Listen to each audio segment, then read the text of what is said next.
Sir, stress क्या है? Actual में स्ट्रेस हमारा फ्लाइट एंड फाइट का रिस्पॉन्स है, जो कि हमारे हेल्प के लिए नेचर ने बनाया गया है। अरे छोड़ना यार, ऑफिस में तो ऐसे लोग होते ही है। तो अगर मैं आपसे ट्रांसपेरेंट नहीं हूँ तो ऑब्वियसली कहीं ना कहीं आपकी तरफ से भी मिसट्रस्ट पैदा होगा।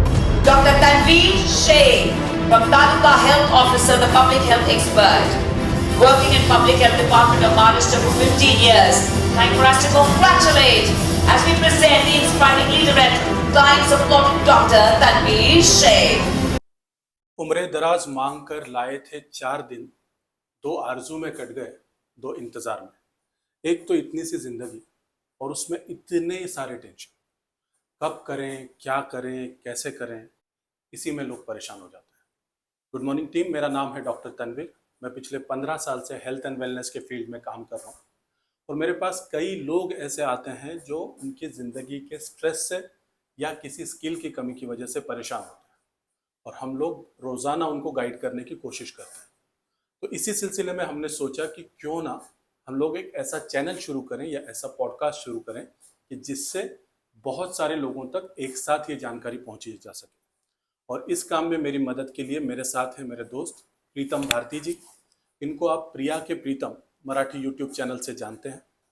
इन्होंने भी अपनी ज़िंदगी में कुछ प्रॉब्लम्स फेस किए और मेरे दोस्त होने की वजह से कई बार वो मेरे पास आए डिस्कशन के लिए। तो इस डिस्कशन से बहुत सारी अच्छी चीज़ें निकली, जो अच्छी चीज़ें आज हम लोग शेयर करना चाह रहे हैं। और इसके लिए मैं आप सभी का वेलकम करता हूं मेरे YouTube channel rise with Tanveer में। वेलकम प्रीतम जी। नमस्ते जी। आप बताएं अपने बारे में। आप सभी तो मुझे जानते ही होंगे। मेरा नाम प्रीतम है और मैं प्रिया के प्रीतम व्लॉग चैनल यूट्यूब पे मैं बनाता हूँ और मेरा मराठी यूट्यूब चैनल है। आज हम जो पॉडकास्ट कर रहे हैं उसमें मेरे मेंटर, मेरे दोस्त, मेरे सर मेरे साथ में हैं। मेरे लाइफ में बहुत ज़्यादा स्ट्रेस था एंड बहुत ज़्यादा कन्फ्यूजन था। तो उस वजह से कभी कभी होता है कि लाइफ में किसी की ज़रूरत होती है गड्ढे से निकलने के लिए। जैसे कि मेरे लाइफ में भी अप्स एंड डाउन्स बहुत आए एंड उस वजह से जब मुझे ऐसे लगा कि अब मुझे कुछ समझ में नहीं आ रहा है, कुछ रास्ता नहीं मिल रहा है, तब मुझे लगा कि किसी से मैंने मदद मांगनी चाहिए। मुझे पता था, जैसे कि मैंने सर को 2-3 लाइव सेशन में भी देखा था। सर मोटिवेशनल स्पीच देते थे, गाइडेंस और काउंसलिंग भी करते हैं। फिर मैंने ऐसे सोचा कि चलो एक बार सर से बात करके देखा जाए। मैंने मेरे प्रॉब्लम के साथ सर के पास गया। मैंने सोचा कि चलो लाइफ में कभी कभी प्रॉब्लम होते हैं जो कि हम फैमिली से भी शेयर नहीं कर सकते, उस वक्त हमें किसी की जरूरत होती है। तब मैंने सर से बात किया। उस परेशानी में कैसे मतलब रास्ता निकाले या कैसे ये कंफ्यूजन भरी लाइफ में जिया जा सकता है। आप आपके बैकग्राउंड के बारे में बताइए, जो कि मतलब आपके काउंसलिंग या मोटिवेशनल के पीछे क्या बैकग्राउंड था एंड आप किस तरह से लोगों को मोटिवेट कर सकते हो। जी, तो मेरा नाम है डॉक्टर तनवीर। मैं आयुर्वेद में पोस्ट ग्रेजुएट हूँ, पीएचडी मेरा चल रहा है और इसके साथ साथ बहुत सारे ट्रेनिंग प्रोग्राम्स में मैं एक ऑफिशियल कोच के तौर पे हूँ। हमारे यहाँ पे जो फील्ड में नए ऑफिसर्स, नए हेल्थ केयर प्रैक्टिशनर्स आते हैं तो उनको मेंटोर करने के लिए ऑफिशियली एक स्टेट मेंटोर के तौर पे मेरी अपॉइंटमेंट है। इलोक्यूशन और डिबेटिंग में मेरा बहुत बैकग्राउंड रहा है। यूनिवर्सिटी लेवल पे इलोक्यूशन और डिबेटिंग में मैं गोल्ड मेडलिस्ट भी रहा हूँ। उसके बाद कई सारे एग्जाम्स हमने क्रैक किए हैं। रिसर्च के फील्ड में भी हमने काम किया है। कई सारे research paper national international level पे हमने प्रेजेंट किए हैं।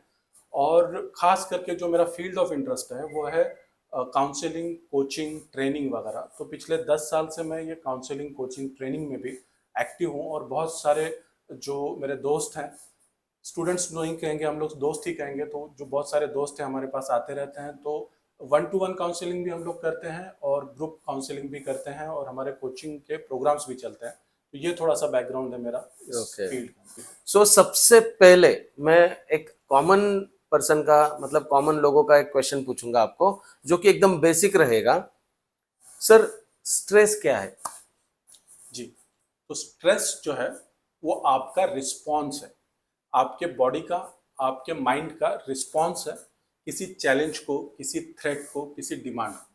यानी आपको कोई चैलेंज पेश आया या कोई डेडलाइन पेश आया। फॉर एग्जांपल, अगर आपको कल कोई प्रेजेंटेशन करना है तो आज आपकी बॉडी जो उसको रिस्पॉन्स दे रही है उसको कहा जाएगा स्ट्रेस। तो ये छोटा होता है, बड़ा होता है, कोई अच्छा होता है, कोई बुरा भी होता है। जैसे कल अगर किसी का एग्जाम है और आज उसको पढ़ाई करनी है, तो वो अच्छा स्ट्रेस है, क्योंकि वो उसको स्ट्रेस लेगा तभी अच्छी पढ़ाई करेगा, अच्छी पढ़ाई करेगा तो अच्छा स्कोर करेगा, तो इसको भी स्ट्रेस कहा जाएगा। लेकिन अगर उसने बहुत ज्यादा स्ट्रेस लिया, इतना ज्यादा ले लिया कि अब वो पढ़ ही नहीं पा रहा है, किताब खोल ही नहीं पा रहा है, तो फिर ये स्ट्रेस उसको हैम्पर करेगा। तो बेसिकली स्ट्रेस इसका मतलब रिस्पॉन्स है। तो रिस्पॉन्स में क्या होता है कि हमारे बॉडी कई तरह के हार्मोन सिक्रीट करती है, कई तरह के केमिकल सिक्रीट करती है, जिसमें से कुछ हमारे नोन है, जैसे कि कॉर्टिजोल वगैरह। तो ये कॉर्टिजोल के लेवल्स बढ़ जाते हैं, और जब तक ये एक लिमिट के अंदर होते हैं तब तक ये हमें कुछ अच्छा करने के लिए हेल्प करते हैं। तो एक्चुअल में स्ट्रेस हमारा फ्लाइट एंड फाइट का रिस्पॉन्स है, जो कि हमारे हेल्प के लिए नेचर ने बनाया गया है, जब तक कि वो एक लिमिट के अंदर रहे। तो फिर वो थोड़ा सा हमारे लिए परेशानी बन सकती है, और अगर उसको कंटिन्यूअसली वो एक लंबे समय तक बना रहे तो फिर और ज्यादा परेशानी उसमें बन सकती है। ओके, बहुत बहुत अच्छा सर। अभी तक मैं तो समझ रहा था कि स्ट्रेस लाइक जो भी परेशानी होती है बस उसे ही स्ट्रेस कहते हैं। मतलब स्ट्रेस में भी बहुत सारी चीजें हैं जो हमें सेग्रीगेट करनी चाहिए, जैसे कि छाननी चाहिए कि स्ट्रेस एग्जैक्टली क्या है और किस चीज की वजह से है, ये सॉल्व भी होगा या नहीं होगा, ये नॉर्मल है या मतलब सीवियर है। सो इसी से मेरा एक और सवाल सर मन में आता है कि स्ट्रेस और एंजाइटी इन दोनों में सर फर्क है या नहीं है? बिल्कुल, स्ट्रेस और एंजाइटी इन दोनों में फर्क है। स्ट्रेस जो है वो शुरुआती दौर का जो है वो लेवल है, और अगर वो काफ़ी ज़्यादा बढ़ जाए तो फिर वो एंजाइटी बनती है। स्ट्रेस और एंजाइटी में बेसिक फ़र्क ये है कि स्ट्रेस किसी एक्चुअल रीज़न से आता है। एंजाइटी के पीछे कोई एक्चुअल रीज़न हो या ना हो, ये ज़रूरी नहीं है। जैसे कि आपकी एग्ज़ाम का हमने एग्जाम्पल लिया कि कल आपकी एग्ज़ाम है, तो आज आप जो महसूस कर रहे हैं वो स्ट्रेस है। राइट। लेकिन अगर एग्ज़ाम हो गई, आपने अच्छे से एग्ज़ाम दे दिया, अब रिजल्ट आना बाकी है। अब आपके हाथ में कुछ नहीं है, जो रिजल्ट आना है वो आपने जो लिखा है उसके बेसिस पे आएगा। राइट। लेकिन अब जो आपको टेंशन या फीलिंग आ रही है उसको आप एंजाइटी कह सकते हैं। ओके। यानी कि किसी एक्चुअल रीजन की वजह से, एग्जाम की वजह से जो आया वो स्ट्रेस था, लेकिन एंजाइटी जो है वो हो सकता है किसी एक्चुअल रीजन की वजह से हो सकता है किसी परसीव्ड रीजन की वजह से भी हो सकता है। ओके। क्योंकि हमारा जो सबकॉन्शियस माइंड है वो रियलिटी और इमेजिनेशन, इसका डिफरेंशिएशन नहीं करता है। तो थ्रेट एक्चुअल है या थ्रेट परसीव्ड है, ये दोनों भी थ्रेट की वजह से स्ट्रेस हो सकता है या एंजाइटी भी हो सकती है। लेकिन एंजाइटी में मैंने बताया कि पहली चीज तो यह है कि जरूरी नहीं कि उसकी वजह कोई रियल हो सकता है कोई इमेजिनेशन भी हो, या हो सकता है कि हमने अपने दिमाग में ऐसी कोई चीज से डर पैदा कर लिया है कि जो एक्चुअल में जिसके बारे में आप कुछ कर नहीं सकते। उसके बाद स्ट्रेस जो है वो थोड़े समय के लिए होता है, जब वो चीज़ गुजर जाती है तो वो स्ट्रेस कम हो जाता है। जैसे एग्जाम का हमने उदाहरण लिया, तो एग्जाम हो गई तो आपका स्ट्रेस कम हो गया। लेकिन एंजाइटी जो है वो हो सकता है कि लंबे टाइम तक रहे और वो इवेंट गुजरने के बाद भी रहे। ओके। जैसे कि आपने कल एग्जाम दिया, आपका स्ट्रेस खत्म हो गया, लेकिन ये भी हो सकता है कि आपने 5 साल पहले कोई एग्जाम दिया होगा और वो अगर एग्जाम आपका अच्छा नहीं गया या रिजल्ट आपका अच्छा नहीं आया, तो उस चीज को याद करके आज भी आपको टेंशन हो जाती है, तो वो है आपकी एंजाइटी। तो स्ट्रेस जो है वो इवेंट होने के बाद में गुजर जाता है, एंजाइटी जरूरी नहीं कि वो गुजर जाए। स्ट्रेस में हमने देखा कि एक अच्छा स्ट्रेस भी होता है, एक बुरा स्ट्रेस भी हो सकता है। कुछ स्ट्रेस जो है वो आपको मोटिवेट करते हैं आपका परफॉर्मेंस को बूस्ट करने के लिए, लेकिन एंजाइटी जो है वो मोस्ट ऑफ द टाइम आपको हैम्पर ही करती है। एंजाइटी से आपकी बॉडी को कोई फायदा होने वाला नहीं है। तो स्ट्रेस और एंजाइटी में ये बेसिक फर्क है। स्ट्रेस जो है वो किसी एक्चुअल या परसीव्ड रीजन की वजह से होता है, थोड़े समय के लिए होता है, एक इवेंट होने के बाद में वो गुजर जाता है, और काफी बार स्ट्रेस आपको हेल्पफुल भी होता है। जबकि एंजाइटी जो है वो उसका और सीवियर तरह का स्वरूप है स्ट्रेस का। वो जरूरी नहीं कि इवेंट के बाद में गुजर जाए, और ये भी जरूरी नहीं कि किसी एक्चुअल वजह से हो, वो किसी याद की वजह से, किसी परसेप्शन की वजह से भी हो सकता है। और एंजाइटी जो है वो मोस्ट ऑफ द टाइम आपको हैम्पर ही करती है। सो मतलब मैं ये आपको पूछना चाहता हूँ कि स्ट्रेस एक बार अगर होता है तो उसके लिए हमें डरना नहीं है, उससे हमें फाइट करना है। मतलब वो अच्छा है या बुरा है, उससे फाइट कर सकते हैं, लेकिन एंजाइटी को लेके हमें थोड़ा सा प्रिकॉशंस लेना है। Right sir? जी। सो स्ट्रेस को एंजाइटी में बदलने नहीं देना है। ओके। और अगर स्ट्रेस एंजाइटी में बदल जाता है तो हमें कोई प्रोफेशनल हेल्प लेनी चाहिए उसको फाइट करने। Okay, right sir. So sir मतलब यही बात अभी मेरे मन में कब से खाई जा रही है कि वैसे ही मेरा तीसरा सवाल भी वही रहेगा कि स्ट्रेस सर डेली लाइफ में आना मतलब नॉर्मल है या फिर उसका भी कुछ लिमिट सेट है? को स्ट्रेस, तो जैसे हमने कहा कि किसी थ्रेट की या किसी डिमांड की वजह से जो एक्चुअल है या परसीव्ड है उसकी वजह से स्ट्रेस होता है। तो ओके, स्ट्रेस आपके डे टू डे लाइफ में होगा ही, क्योंकि स्ट्रेस क्या है, एक रिस्पॉन्स है। तो ओके, जो भी इवेंट आएगा उसको आप रिस्पॉन्ड करोगे, तो जो भी फ्रिक्शन पैदा होगा उससे स्ट्रेस होगा। तो ये स्ट्रेस तो आपके डे टू डे लाइफ में होता ही है। बस अभी आपको देखना यह है कि आपका जो है वो थ्रेशोल्ड क्या है। ओके, जैसे कि अगर मुझे और आपको दोनों को एक हॉल में जाके स्पीच देना है, अगर आप मेरे से पहले 10 बार स्पीच दे चुके हैं और मेरा समझो पहला स्पीच है, तो स्ट्रेस मुझे भी होगा, स्ट्रेस आपको भी होगा, राइट, लेकिन उसका लेवल अलग अलग होगा। मेरे लिए 1000 का ऑडियंस हो सकता है बहुत ज्यादा स्ट्रेसफुल हो, आपके लिए हो सकता है 1000 का ऑडियंस बिल्कुल भी स्ट्रेसफुल ना हो, because you are used to it. तो राइट, इस तरह से क्या होता है कि एक ही इवेंट अगर 10 लोगों को स्ट्रेस दे रहा है, तो ये जरूरी नहीं कि हर एक का स्ट्रेस सिमिलर हो, किसी का कम किसी का ज्यादा हो सकता है। ये भी हो सकता है कि कोई इवेंट किसी को स्ट्रेस दे रहा है, किसी को दे ही नहीं रहा। ओके, जैसे हम लोग एक एग्जांपल लें कि क्रिकेट की फील्ड में अगर दो बैट्समैन वॉकिंग कर रहे हैं, एक बंदा जो है वो 200 मैच खेल चुका है, दूसरे बंदे का डेब्यू है, तो 200 मैच खेलने वाले को हो सकता है स्ट्रेस हो भी नहीं, या हो राइट, तो भी थोड़ा सा हो। लेकिन उसी इवेंट का अगर डेब्यूटेंट रहेगा तो उसको बहुत ज्यादा स्ट्रेस है। तो इस तरह से स्ट्रेस जो है वो आपकी डेली लाइफ का एक हिस्सा है। तो उसको जो है आपको एक यूजफुल टूल की तरह यूज करना है, ओके, ना कि उसको हम लोग एक परेशानी की तरह ट्रीट करें।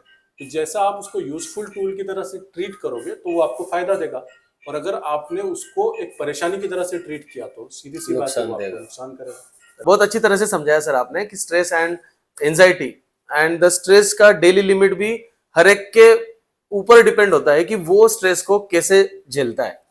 Right sir? जी जी एक और सवाल है मेरे मन में कि ये जो स्ट्रेस है इसका कुछ फायदा भी होता है या सिर्फ नुकसान ही होता है? जी, नहीं, हमने तो अभी जैसा देखा कि स्ट्रेस के बहुत सारे फायदे भी होते हैं, बल्कि अगर स्ट्रेस ना हो तो नुकसान हो सकता है। ओके, जैसे कि अगर किसी को कल कुछ प्रेजेंटेशन करना है, कल किसी को कोई स्पोर्ट्स खेलना है, कल किसी को कोई इंटरव्यू देना है, और आज अगर उसको बिल्कुल स्ट्रेस ही ना हो, तो हो सकता है वो तैयारी अच्छी नहीं करे। अगर उसको स्ट्रेस है तो वो तैयारी करेगा। राइट, और स्ट्रेस की एक अच्छी बात यह है कि उस चीज के बारे में आप कुछ कर सकते हो, तो उस चीज का स्ट्रेस थोड़ा बहुत लेना भी चाहिए। जिस चीज के बारे में आप कुछ कर नहीं सकते, उस चीज का अगर आप स्ट्रेस लेते हो तो फिर वो आगे जाके एंग्जाइटी बन सकती है। राइट, जैसे कि अगर आपको कल ऑफिस पहुंचना है, आपको ऑफिस जल्दी पहुंचना है, तो ऑफिस जल्दी पहुंचने के लिए आपने क्या किया, सुबह जल्दी उठे, तैयारी किए, भाग के जाके ट्रेन पकड़े या बस पकड़े, तो ये आपका स्ट्रेस था, इसके लिए आप तैयारी कर रहे थे। राइट, तो भाग के जाके आपने बस पकड़ लिए, आपके हाथ में उतना ही था, आप बस में या ट्रेन में बैठ गए, तो यहाँ पे आपका स्ट्रेस खत्म हो जाना चाहिए। अब जो है हो सकता है कि वो बस ट्रैफिक में अटक जाए, ट्रेन सिग्नल पे रुक जाए, उसकी वजह से लेट हो रहा है। राइट, अब लेट हो रहा है, आपका टेंशन बढ़ रहा है कि मैं लेट हो रहा हूँ, मुझे जल्दी पहुंचना है, मुझे जल्दी पहुंचना है, लेकिन उसका आप कुछ कर नहीं सकते। जब तक ट्रैफिक हटेगा नहीं, आपकी बस चलेगी नहीं, जब चलेगा तक नहीं। सिग्नल गिरेगा नहीं, आपकी ट्रेन आगे नहीं बढ़ेगी। तो स्ट्रेस उन चीजों का लिया जाए कि जिसके बारे में आप कुछ कर सकते हो, और अगर जिन चीजों के बारे में आप कुछ कर ही नहीं सकते हो, उसके बारे में अगर आप स्ट्रेस लेते रहोगे तो वो आगे जाके एंग्जाइटी में कन्वर्ट होगा, और वो फिर आपको आपके फिजिकल और मेंटल दोनों ही हेल्थ को अफेक्ट करने लगेगा। ओके, मतलब स्ट्रेस अगर सोचा जाए तो फायदेमंद ही है। तो फिर सर ये स्ट्रेस जो है ये हम मैनेज कैसे कर सकते हैं? जैसे कि आपने बताया स्ट्रेस अच्छा होता है अगर उसका सही से इस्तेमाल किया जाए, जी जी तो फिर उसको मैनेज करने को भी कुछ होगा। जैसे कि आपने जो अभी बस का एग्जांपल दिया, अभी मैं मेरा ही एग्जांपल लेता हूँ। अगर मुझे अर्जेंट मीटिंग में जाना है and I am getting late because of the traffic, so फिर वो स्ट्रेस तो मेरा बढ़ेगा ही। ऑब्वियसली वो मेरे हाथ में है नहीं कि बस या ट्रैफिक में क्लियर नहीं कर सकता, लेकिन मैं उस स्ट्रेस को फिर मैनेज कैसे करूं, क्योंकि वो फिर थोड़ा सा पैनिक सिचुएशन हो जाता है। जी जी जी, बिल्कुल सही है। तो ये जो स्ट्रेस है जो आते रहता है, कभी कभी जो है वो थ्रेशोल्ड से बढ़ जाता है, या ज्यादा हो जाता है, या अननेसेसरी चीजों की वजह से हो जाता है। तो उसको मैनेज करने के लिए हमारा एक फॉर्मूला है, जिसको मैं बोलता हूँ SG बार, SGBAR, ओके, SG बार फॉर्मूला। तो इसका पहला जो S है, that stands for smile, okay, मुस्कुराहट। हमारी बॉडी के जो रिस्पॉन्सेस हैं, फिजिकल रिस्पॉन्सेस हैं, उसका प्रोग्रामिंग बहुत बचपन से हो चुका है हमारे इमोशंस के साथ। जैसे कि अगर किसी के आंख से पानी आ रहा है तो हम लोग समझ जाते हैं कि ये व्यक्ति दुखी है। दुखी है। उसी तरह से अगर कोई हंस रहा है तो हम समझते हैं कि ये आदमी खुश है। तो यही प्रोग्रामिंग आपके सबकॉन्शियस माइंड के साथ भी हुआ है। अगर आप कंधे गिरा के थोड़ा सा अपने आप को क्लोज करके आंखें झुका के बैठे हैं तो आपके ब्रेन तक अपने आप ये मैसेज जाएगा कि ये दुखी है, कुछ हो गया। ओके। उसी तरह से अगर आप स्माइल करेंगे तो आपके ब्रेन तक रिवर्स सिग्नल जाता है कि ये आदमी खुश है। राइट। तो जब भी आपको किसी तरह का स्ट्रेस हो, परेशानी हो, कोशिश करें बिना किसी वजह के लेकिन मुस्कुराएं। तो मुस्कुराने की जो फिजिकल एक्टिविटी है वो आपके ब्रेन तक एक मैसेज देगी कि नहीं, सब कुछ ठीक है। तो उसी वक्त आपका जो कॉर्टिसोल लेवल है वो थोड़ा कम होने लगेगा और आपका स्ट्रेस कुछ कम हो जाएगा। ओके। दूसरा जो है इस फॉर्मूला के अंदर जो जी है उसका मतलब है ग्रेटिट्यूड, शुक्रिया अदा करना। क्योंकि आप जिस चीज के लिए स्ट्रेस ले रहे हो सकता है वो चीज किसी और का ड्रीम हो। राइट। जैसे कि आप स्ट्रेस आज ले रहे हो कि आपका बॉस आपके लेट पहुंचने की वजह से गुस्सा हो जाएगा, लेकिन आज लाखों लोग ऐसे हैं कि जिनका ये ड्रीम है कि उनके पास एक अच्छा जॉब हो, उनका कोई बॉस हो जो उनको डांटे। राइट। ये उनका ड्रीम हो सकता है। तो इसी तरह से आपके स्ट्रेस की वजह हो सकता है कि कई लोगों का ड्रीम है, आपके पास जो कुछ भी है वो दुनिया की बहुत सारी आबादी के पास नहीं है। और सबसे बड़ी चीज जो आपके पास है वो है आपका आज का दिन। कई लोग ऐसे होंगे कि जो रात में सोए होंगे लेकिन सुबह में उठे ही नहीं होंगे। राइट। लेकिन आप उठे हो तो आपके पास शुक्रिया अदा करने के लिए, ग्रेटिट्यूड देने के लिए बहुत सारी चीजें हैं। तो ये एक सृष्टि का नियम है कि आप जितना ज्यादा शुक्रिया अदा करोगे उतनी ज्यादा पॉजिटिविटी आप अट्रैक्ट करते हो। तो ये SG बार का जो जी है उसका मतलब है ग्रेटिट्यूड। आप जिस चीज के लिए भी, जो भी छोटी हो बड़ी हो, जो भी चीज आपके पास हो, आपको मिल रही हो, उसका शुक्रिया अदा करें। थर्ड है बी यानी ब्रीदिंग। ब्रीदिंग का डायरेक्ट कनेक्शन आपके एक साइकोलॉजिकल स्टेट में है। जैसे कि अगर आपने कोई एक शॉक वाली खबर सुनी, कोई दुख वाली खबर सुनी, तो क्या होता है, आपका ब्रीदिंग शैलो हो जाता है। राइट। है ना, लंबी सांसें आप नहीं ले सकते। और अगर आप रिलैक्स स्टेट में हो तो क्या होता है, डीप ब्रीदिंग आप करते हो। तो इस तरह से आपके मेंटल फेज से भी आपकी ये ब्रीदिंग के सिचुएशन कनेक्टेड है। तो एक्सरसाइज जो है वो एक बहुत ही अंडररेटेड एंटी एंजाइटी मेडिसिन है। दुनिया में एंजाइटी के लिए जितनी दवाइयां बनी है ना, तो उसमें एक बहुत ही ज्यादा असरदार लेकिन कम प्रयोग होने वाला जो मेडिसिन है वो है एक्सरसाइज। अगर आपको स्ट्रेस हो रहा है, आप उसी वक्त कुछ मिनट के लिए वॉक कर लें, कहीं लंबे वॉक पे चले जाएं, कहीं एक नेचुरल एनवायरनमेंट में चले जाएं, थोड़ा देर वहां पे स्पेंड करें, थोड़ा वॉक करें, तो इमीडिएटली आपका जो है स्ट्रेस कम हो जाएगा। और आखिरी जो आर है हमारे फॉर्मूला में, वो R stands for relationship. Okay. Good relationship. आप जितनी ज्यादा अच्छे रिलेशनशिप शेयर करते हो उतना ही आपके लाइफ में स्ट्रेस कम और हैप्पीनेस ज्यादा होता है। तो ये रिलेशनशिप आप जितने ज्यादा बनाते हो, घर के रिलेशनशिप तो है ही, और दोस्तों की तरह वर्क प्लेस पे कई जगह पे आप रिलेशनशिप बना सकते हो। और ये रिलेशनशिप आपको हेल्दी और पॉजिटिव बनाना जरूरी है। कई बार ऐसा होता है, अगर किसी को आप पूछो कि भाई आप काम क्यों कर रहे हो, या मैडम आप काम क्यों कर रहे हो, तो जवाब क्या आता है कि मैं तो घर वालों के लिए काम कर रहा हूँ या कर रही हूँ, मैं तो घर वालों के लिए कमा रहा हूँ या कमा रही हूँ। लेकिन अगर आप अगला सवाल पूछोगे कि आपके लाइफ में सबसे कम समय स्पेंड किया जाने वाला या सबसे जो इग्नोर्ड लोग हैं वो कौन है, तो अक्सर वो आपके घर वाले ही होते हैं कि जिनके साथ आप सबसे कम क्वालिटी समय स्पेंड करते हो। तो अच्छे रिलेशनशिप्स जो हैं ये आपके स्ट्रेस को कम करने का और एक तरीका है, जो कि हमारी ये SG बार की 5 चीजें हैं। अगर आप इनको डेली अपने रूटीन में लाओगे तो काफी हद तक आप अपने स्ट्रेस को मैनेज कर पाओगे। क्या बात है सर। मतलब स्ट्रेस को अगर भगाना है तो एक मंत्र याद रखो, SG बार। स्माइल करना है, ग्रेटिट्यूड करना है, ब्रीदिंग करना है, देन एक्सरसाइज करना है, एंड द हेल्दी रिलेशनशिप हमें मेंटेन करना है। इसी चीज से सर मुझे एक और सवाल मन में आ गया। सॉरी मैं बहुत ज्यादा सवाल पूछ रहा हूँ सर आपसे। तो ये सर हेल्दी रिलेशनशिप के बारे में थोड़ा सा और बताइए कि ये कैसे मैनेज करें। जैसे कि सर आपने अभी बताया कि कभी कभी हम लोगों का प्रॉब्लम यही होता है सर, एक तो घर में किसी से हमारा पटता नहीं है, नहीं तो फिर वर्क प्लेसेस में कुछ कुछ ऐसा होता है जैसे कि अभी ये एक आम बात हो गई कि अरे छोड़ना यार, ऑफिस में तो ऐसे लोग होते ही है। सो इन सब चीजों से कैसे डील करें सर? एक हेल्दी रिलेशनशिप हम कैसे मैनेज करें? अगर कोई हमें समझ रहा है कि कोई हमें दुख दे रहा है या कोई हमें जानबूझ के टॉर्चर कर रहा है, वो शायद से वैसे होगा भी नहीं, बट कभी कभी हमें फील होता है।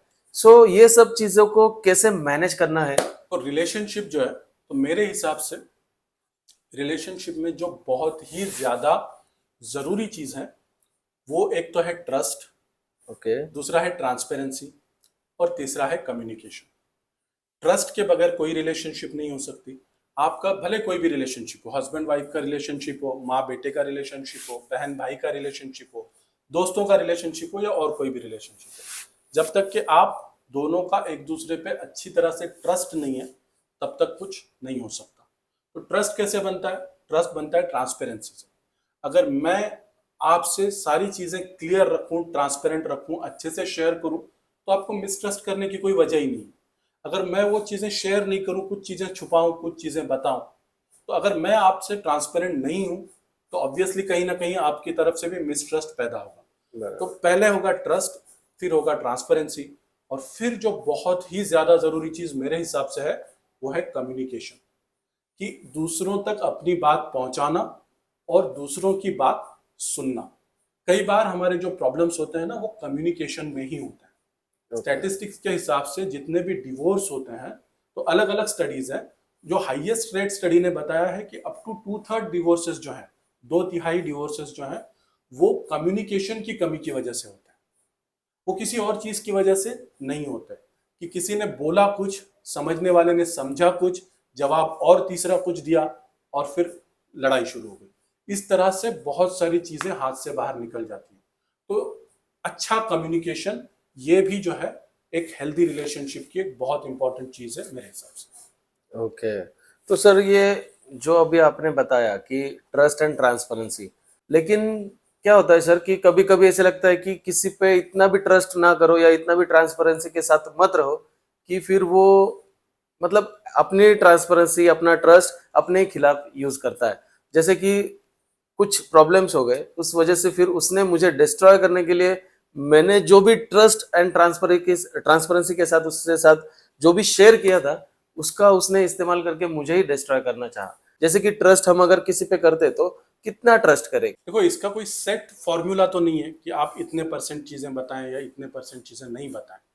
वो डिपेंड करता है कि आपका म्यूचुअल केमिस्ट्री कैसा है।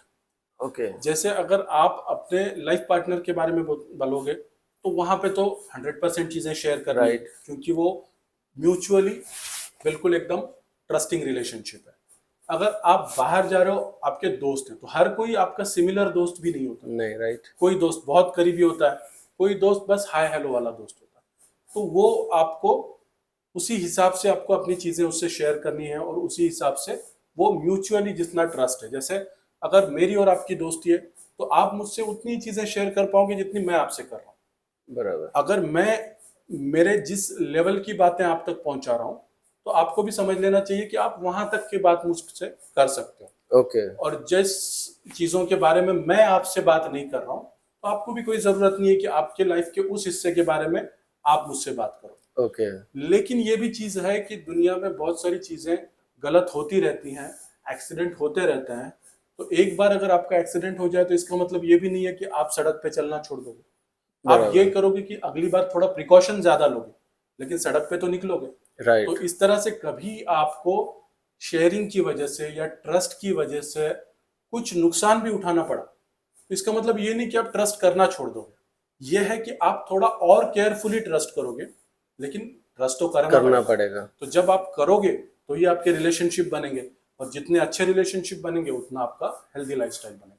आपने बहुत बहुत इंपॉर्टेंट बात बताई सर। अभी तक मतलब मैं ये सोच रहा था कि चलो अभी किसी पे ट्रस्ट करेंगे ही नहीं, मतलब मैं तो ऐसे ही चल रहा था 6-7 साल से। लेकिन ये बात आज मेरे दिमाग में क्लियर हो गई कि हमें जिसको जितना चाहिए बस उतना ही हमें शेयर करना है। और अभी ये तो बात आपने सही की कि मैं अभी बहुत ज़्यादा प्रिकॉशन लेता हूँ कि किससे कितनी बात करनी चाहिए। सर इस चीज़ में मुझे ना आपने एक थोड़ी देर पहले बोला कि कम्युनिकेशन इज आल्सो इम्पोर्टेंट। सो आप कम्युनिकेशन के बारे में और थोड़ा डीप बताएंगे? जी, तो कम्युनिकेशन जो है ना, वो दुनिया में वॉलंटरीली जितने काम किए जाते हैं कि जिस पे आपका कंट्रोल है, तो वो कामों में सबसे ज्यादा किया जाने वाला जो काम है मेरे हिसाब से, उसमें से एक है कम्युनिकेशन। ओके। जैसे कुछ एक्टिविटीज इनवॉलंटरी है, आपकी सांस लेना इनवॉलंटरी है, आपका दिल धड़कता है इनवॉलंटरी है, ये चीजें तो अपने आप होती रहती है। लेकिन वॉलंटरी जो आपके काम है, उठना बैठना चलना फिरना, खाना बनाना, काम पे जाना, तो इस तरह के जो सबसे ज्यादा किए जाने वाले काम है, उसमें से एक काम है कम्युनिकेशन। ओके। अपनी बात दूसरों तक पहुंचाना, दूसरों की बात सुनना और समझना। ये भी बोला जाता है कि कम्युनिकेशन जो है थोड़ा सा प्यार की तरह है, मोहब्बत की तरह है। यानी कि उसके बेसिस पे बहुत सारी चीजें चल रही हैं, लेकिन उसको कैसे करना है वो ये किसी को नहीं पता। तो कम्युनिकेशन एक बहुत इंपॉर्टेंट चीज है, बहुत इंपॉर्टेंट कला आप कह सकते हो, आर्ट उसको कह सकते हो, कि आप जितना अच्छे से कम्युनिकेट करना सीखोगे, जितना अच्छे से आप बात समझना सीखोगे, तो उतना आपके लाइफ में बहुत सारा सक्सेस आता जाएगा। तो कम्युनिकेशन एक्चुअली स्टार्ट कहाँ पे होता है? लिसनिंग से, सुनने से। बहुत सारे लोगों को ये गलत फहमी रहती है कि मुझे बहुत अच्छी बात करनी आएगी तो ही मेरा कम्युनिकेशन अच्छा होगा, बल्कि असलियत उससे उल्टी है कि आप जितना अच्छे से दूसरों की बातें सुन पाओगे, उतना आपका कम्युनिकेशन बेहतर होता जाता है। राइट। यहां तक कि कुछ रिसर्च में यह भी सामने आया है कि अच्छी तरह से सुन पाना, लोगों को ऐसा लगता है कि अगर कोई हमको बहुत अच्छी तरह से सुन रहा है और अगर कोई हमसे प्यार कर रहा है, तो ये दोनों चीजें जो है ना, वो आपके दिमाग में इतनी क्लोजली कंपेयर्ड होती है कि कभी कभी लोगों को ऐसा भी लगता है कि जो हमको बहुत अच्छे से सुन रहा है वही हमको प्यार कर रहा है। बराबर। तो इसका उल्टा मतलब क्या हुआ कि जो हमको अच्छे से नहीं सुन रहा है वो हमसे प्यार नहीं कर वो रहा। हमसे प्यार नहीं कर रहा है। आपका दिमाग उसको इस तरह से भी परसीव कर सकता है। तो कम्युनिकेशन की शुरुआत आपके बोलने से नहीं होती है, आपके सुनने से होती है। और अगर आप अच्छे से सुन नहीं पाओगे तो आपने अपना मुंह खोलने से पहले ही अपने कम्युनिकेशन को खत्म कर लिया। राइट। तो बहुत अच्छा कम्युनिकेटर होने के लिए सबसे पहली अहम जरूरी चीज है बहुत अच्छा लिसनर होना। राइट। मतलब आज के दिनों में मैं भी ये सर देखता हूँ कि बहुत से लोग हैं जो सिर्फ बोलना चाहते हैं लेकिन सुनते कुछ नहीं है। जैसे कि अगर मैं किसी के साथ बात कर रहा हूँ तो उनको सुनना नहीं है, वो इधर उधर डिस्ट्रैक्ट होते हैं। सो फिर मैं भी सोचता हूँ कि चलो ये मुझे इम्पोर्टेंस नहीं दे रहा यार। मतलब आपने जो बोला कि माइंड अपना वही परसीव करता है कि इसको अपने बात करने में ये नहीं। लेकिन फिर मैंने ये भी सोचा कि मैं ही क्यों बोलना चाह रहा हूँ, मैंने भी तो उसका पहले सुनना चाहिए था, शायद उस वजह से भी वो नहीं सुन रहा होगा। सो ये बहुत अच्छा समझा सर मुझे कि कम्युनिकेशन में listening is most important then the talking और स्पीकिंग। सो बहुत अच्छा लगा सर ये समझ के। तो मुझे ऐसे लगता है ना सर कि कम्युनिकेशन बस इतना सा ही टॉपिक नहीं होना चाहिए। क्या आप उस पर और थोड़ा ज्यादा विस्तार में बता सकते हैं? मतलब अगर चाहिए तो हम नेक्स्ट पार्ट में भी ये कर सकते हैं ऐसे। बिल्कुल, कम्युनिकेशन एक बहुत ही इंपॉर्टेंट सॉफ्ट स्किल है, बोल सकते हो उसको, आर्ट बोल सकते हो, या फिर आप ये भी बोल सकते हो कि ये एक सर्वाइवल के लिए बहुत जरूरी चीज है। राइट। तो इस पे हमको थोड़ा सा और विस्तार से बात करनी चाहिए। और चूंकि वक्त अभी बहुत हो चला है, तो मुझे ऐसा लगता है कि हम अपने पॉडकास्ट के नेक्स्ट एपिसोड में इस पे और ज्यादा बात कर सकते हैं। राइट।